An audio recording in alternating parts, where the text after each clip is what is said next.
और मन बिगाड़ दिहले बारू कमीज में अब तो उठो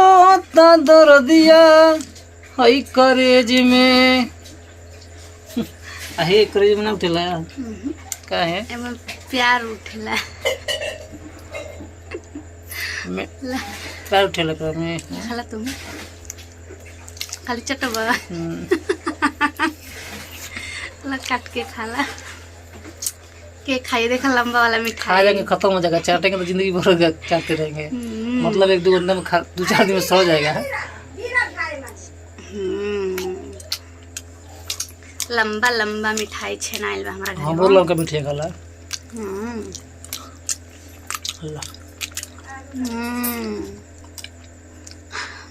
ललचावा तारा निकाले से ला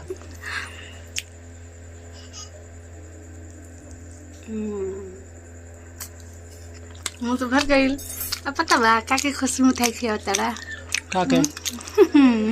बता बा इनका पेट में भगुआ बा